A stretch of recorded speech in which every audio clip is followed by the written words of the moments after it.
Quick question before we start. Not where you're going when you die. Where were you before you were born? Sit with that for 1 second because most people have never actually asked it. We spend our whole lives scared of the dark after death, but nobody loses sleep over the dark before birth. And here's the twist that's going to bother you for the rest of today. They are the exact same dark. Same nothing. Same silence. Same absence of you. So why does one terrify us and the other one doesn't even register? That question right there is why physicists have been quietly obsessed with this for 100 years. And by the end of this video, you're going to understand something about time that most adults never figure out. Let's open a loop and leave it hanging for a bit. There is a number, 13.8 billion, and it's going to come back later. And when it does, it's going to hit different. Keep that number in your pocket. Here's where we start. Every atom in your body right now, the carbon in your skin, the calcium in your bones, the iron carrying oxygen through your blood, none of it was made on Earth. It was cooked inside stars that lived and died billions of years before our solar system even existed. Those stars exploded, scattered their guts across the galaxy, and eventually some of that dust clumped together into a planet, then into oceans, then into cells, then into you. You are, quite literally, reheated star material that got arranged into a shape that can ask questions about itself. Sit with that. So if you're made of ancient star matter, where were you before you were born? Not your atoms. They were floating around doing star stuff for billions of years. I mean you. The thing reading this sentence right now, the awareness behind your eyes.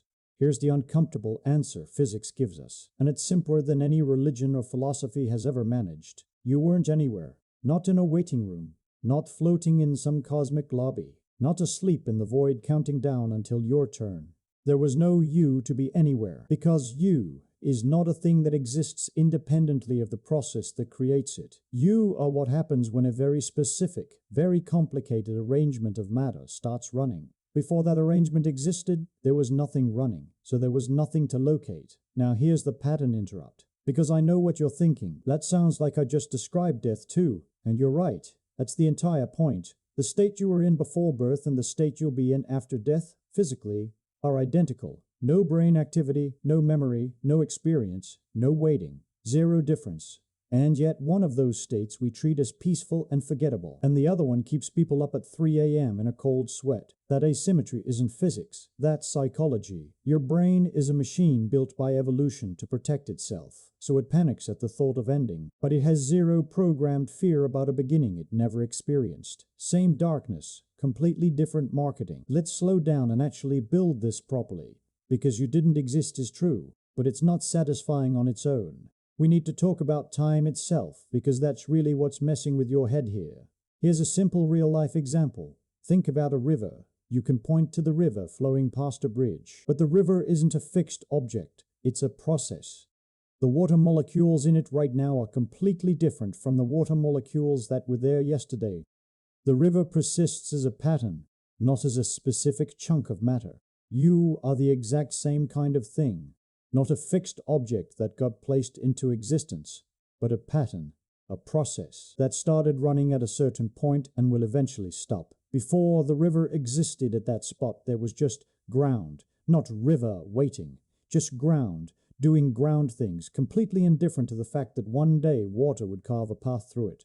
That's what pre-birth you was, not a soul in a waiting room, just atoms, doing atom things. Completely indifferent to the fact that one day they'd be arranged into something that could feel anxious about not existing yet. Now, here's the twist for the middle of the video, the part that flips the whole conversation. We think of time as a hallway, past behind you, future ahead of you, and you're a fixed point walking down the middle of it. But physicists who study something called the block universe think about time completely differently. In this model, past, present, and future all exist together, the same way every page of a book exists at once, even though you're only reading one page right now. Under this view, before you were born isn't the place you weren't yet. It's simply a different page.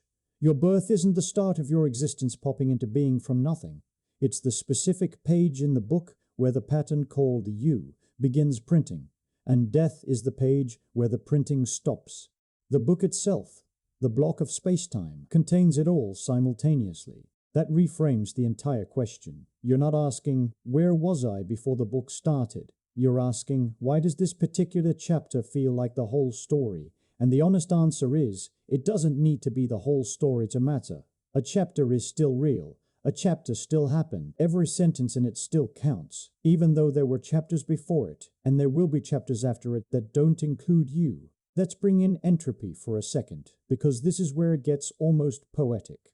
The reason time even has a direction. The reason we remember the past and not the future, the reason eggs don't unscramble themselves, comes down to entropy, the universal tendency for things to move from order to disorder. Your birth was a local temporary act of the universe pushing against that tendency, gathering scattered atoms into an incredibly ordered, incredibly complex structure capable of thought. Your death will be entropy winning that fight, eventually, the way it wins every fight. But here's the thing, almost nobody says out loud. The fact that entropy always wins eventually doesn't erase the fact that for one stretch of cosmic time, in one specific corner of one specific galaxy, order beat the odds hard enough to produce something that could sit here and wonder about its own existence. That's not nothing. That's actually one of the rarest things the universe does. Now let's circle back to that number I told you to keep in your pocket. 13.8 billion.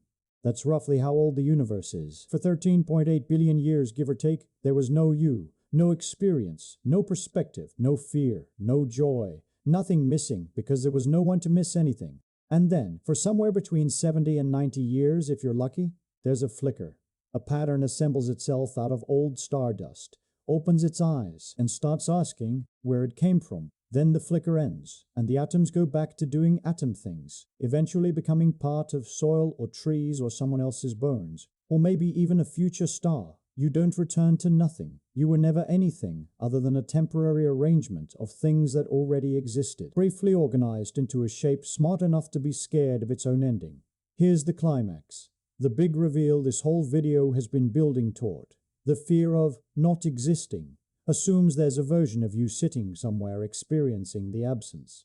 But absence isn't experienced. Nobody has ever felt non-existence. Not for 1 second. Not before birth and not after death. Because feeling requires the very pattern that isn't there. You have already, personally, individually, survived 13.8 billion years of non-existence without a single moment of discomfort, because there was no you present to be uncomfortable. Whatever comes after death is, by definition, going to be exactly as peaceful as everything that came before you were born. You've already done the not existing part. You did it perfectly. For billions of years, you're basically a professional at it. And that's the physics answer to a question philosophy and religion have argued about forever. Not a comforting story, not a guess, just a mirror. Whatever you weren't afraid of before you were born is exactly what you don't need to be afraid of after. The only actual miracle in the whole story is the part in between, the flicker, the chapter, the page in the book where the pattern runs and gets to look around and ask questions like this one. That's the part worth paying attention to. So here's what I want you to do with this. Stop spending energy dreading an ending that will feel exactly like a beginning you already survived, and put that energy into the flicker you're in right now. If this made you see time differently, hit like so more people see it. Subscribe if you want more of this kind of physics that actually messes with your head in a good way. And drop a comment telling me what page of the book you're on right now. See you in the next one.